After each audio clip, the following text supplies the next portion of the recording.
तो दोस्तों आज हम आपके लिए लेकर आए हैं मॉडल प्रश्न पत्र सेट वन विषय अर्थशास्त्र यानी कि सब्जेक्ट होगा हमारा इकोनॉमिक्स। तो आज के लिए इकोनॉमिक्स होने वाला है सेट वन।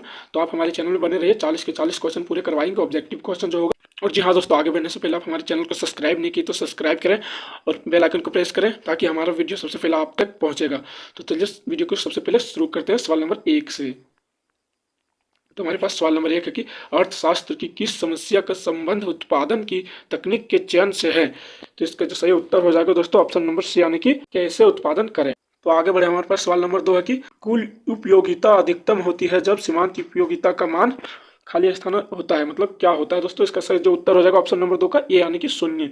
तो आगे बढ़े, सवाल नंबर हमारा 3 है कि सामान्य एक उदासीनता वक्र होता है। ऑप्शन, तो इसका सही उत्तर हो जाएगा ऑप्शन नंबर सी यानी कि मूल्य बिंदु की ओर उत्तल। जहाँ दोस्तों 3 का सी उत्तर रहेगा। आगे बढ़े, हमारे पास सवाल नंबर 4 है कि सामान्यता एक मांग वक्र की ढाल होती है।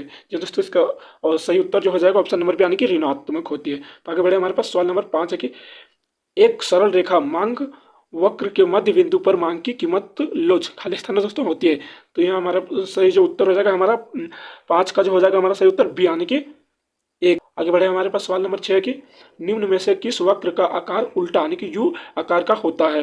तो 6 का जो सही उत्तर हो जाएगा दोस्तों ऑप्शन नंबर डी यानी कि औसत उत्पाद का। तो चलो आगे बढ़े, हमारे पास सवाल नंबर 7 है कि उत्पादन फसल यानी कि क्यू बराबर ए एल बी में पैमाने का प्रतिफल की माप है। यह दोस्तों 7 का जो सही उत्तर हो जाएगा ऑप्शन नंबर ये यानी कि ए प्लस बी। तो आगे बढ़े, हमारे पास सवाल नंबर 8 है कि जब सीमांत लागत औसत लागत से कम होती है तब औसत लागत क्या मतलब क्या होता है। इसका जो सही उत्तर होगा ऑप्शन नंबर 8 का ये यानी कि घटती है। तो आगे बढ़े, हमारे पास सवाल नंबर 9 की उत्पादन की मात्रा में परिवर्तन करने पर किस लागत में परिवर्तन नहीं होता है। तो इसका जो सही उत्तर रहेगा 9 का डी हो जाएगा कुल स्थिर लागत। तो आगे बढ़े, हमारे पास सवाल नंबर 10 है कि निम्नलिखित में से किस बाजार में एक फर्म कीमत स्वीकारक होता है। तो 10 का जो हमारा सही उत्तर रहेगा ऑप्शन नंबर सी यानी कि पूर्ण प्रतियोगिता। तो आगे बढ़े, हमारे पास सवाल नंबर 11 है कि एक पूर्ण प्रतियोगिता फर्म के संतुलन के लिए निम्न में से कौन सा विकल्प सही है। तो 11 का जो सही उत्तर रहेगा हमारा ये यानी कि एम आर बराबर एम सी। तो आगे बढ़े, हमारे पास सवाल नंबर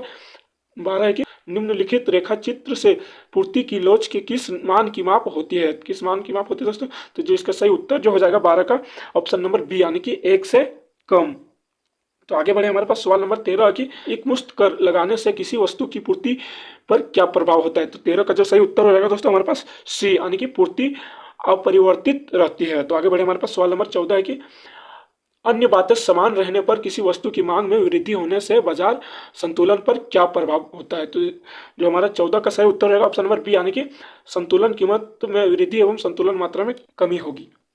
तो हमारे पास अगला सवाल है 15 की अधिक की मांग की स्थिति में कीमत में परिवृत्ति होती है। तो क्या होती है दोस्तों, इसका जो 15 का सही उत्तर हो जाएगा ऑप्शन नंबर बी यानी कि वृद्धि होने की। तो आगे बढ़े, हमारे पास सवाल नंबर 16 की अधिक की पूर्ति की स्थिति होती है।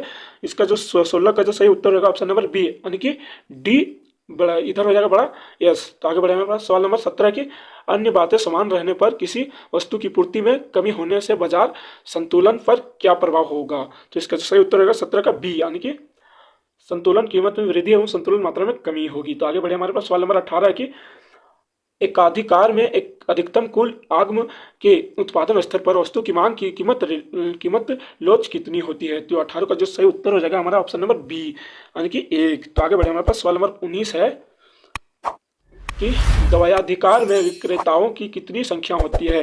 तो इसका 19 का जो सही उत्तर हो जाएगा ऑप्शन नंबर डी यानी कि 2। तो हमारे पास अगला सवाल है 20 की निम्न में किस बाजार में विभेदीकृत वस्तुओं का उत्पादन होता है। जो ऑप्शन इसका सही उत्तर हो जाएगा 20 का बी यानी कि एकाधिकृत प्रतियोगिता। तो आगे बढ़े, हमारे पास सवाल नंबर 21 है the general theory of employment interest and money नामक पुस्तक के लेखक कौन है। 21 का जो सही उत्तर रहेगा दोस्तों ऑप्शन नंबर सी यानी कि जे.एम. केन्स। तो आगे बढ़े, हमारे पास सवाल नंबर 22 है कि जीडीपी और एनडीपी में क्या संबंध है। तो इसका जो सही उत्तर रहेगा दोस्तों ऑप्शन नंबर 22 का सी यानी कि जीडीपी बराबर एनडीपी प्लस मूल्य ह्रास हो जाएगा। तो आगे बढ़े, हमारे पास सवाल नंबर 23 है कि निम्न में किस वस्तु के निर्माण में गेहूं एक मध्यवर्ती वस्तु है। तो 23 का जो सही उत्तर हो जाएगा दोस्तों ऑप्शन नंबर डी यानी कि इनमें से सभी। तो आगे बढ़े, हमारे पास सवाल नंबर 24 है कि किसी वर्ष जीडीपी की गणना में निम्न में से किस मद के मूल्य को शामिल नहीं किया जाएगा। तो ऑप्शन नंबर 24 का जो हो जाएगा बी यानी कि प्रयुक्त कार का बिक्री मूल्य। तो आगे बढ़े हमारे पास सवाल नंबर 25 है कि निम्नलिखित में से किस विधि से जीडीपी की गणना की जा सकती है। तो इसका जो सही उत्तर रहेगा 25 का यानी कि डी यानी कि इनमें से सभी। जी हाँ दोस्तों, इनमें से सभी। आगे बढ़े हमारे पास सवाल नंबर 26 की सन 2016 में किए गए विमुद्रीकरण में किस मूल्य के नोट को बाजार प्रचलन से बाहर किया गया था। तो इसका जो सही उत्तर हो जाएगा ऑप्शन नंबर सी यानी कि 500 रुपये एवं 1000 रुपये। तो आगे बढ़े हमारे पास सवाल नंबर 27 के निम्न में कौन सा एक कार्य केंद्रीय बैंकन नहीं है। कौन सा नहीं दोस्तों, जो 27 का जो सही उत्तर हो जाएगा ऑप्शन नंबर सी यानी कि जनता से जमा स्वीकार करना। तो आगे बढ़े हमारे पास सवाल नंबर 28 होगा कि भारत का एक केंद्रीय बैंक कौन सा है दोस्तों, ऑप्शन में है। तो इसका सही उत्तर जो हो जाएगा भारतीय रिजर्व बैंक यानी कि ऑप्शन नंबर सी। तो आगे बढ़े हमारे पास सवाल नंबर 29 है कि निम्नलिखित में सबसे तरल मुद्रा कौन सी है। जी हाँ दोस्तों, कौन सी है। तो 29 का ये हो जाएगा दोस्तों ऑप्शन नंबर सही एमोन। तो आगे बढ़े हमारे पास सवाल नंबर 30 है कि उपभोग फलन यानी कि सी बराबर ए प्लस बी वाई में प्रेरित उपभोग है। कौन सा दोस्तों, 30 का जो सही उत्तर हो जाएगा ऑप्शन नंबर डी यानी कि बी वाई। तो आगे बढ़े हमारे पास सवाल नंबर 31 है कि M P C plus MPS बराबर क्या होगा दोस्तों। तो 31 का जो सही उत्तर रहेगा हमारे पास ऑप्शन नंबर सी यानी कि ये। आगे बढ़े हमारे पास सवाल नंबर 32 है कि निम्न रेखा चित्र में स्वायत्त निवेश की रेखा है।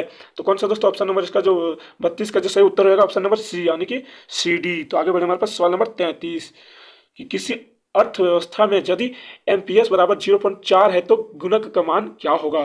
जैसे दोस्तों 33 का जो सही उत्तर रहेगा ऑप्शन नंबर डी यानी कि 2.5।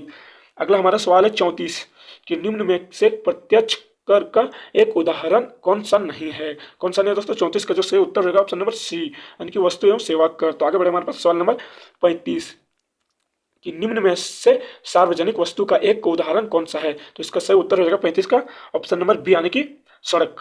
आगे बढ़े हमारे पास सवाल नंबर 36 है कि भारत में जीएसटी कब लागू किया गया। तो इसका सही उत्तर रहेगा ऑप्शन नंबर सी यानी कि 2017।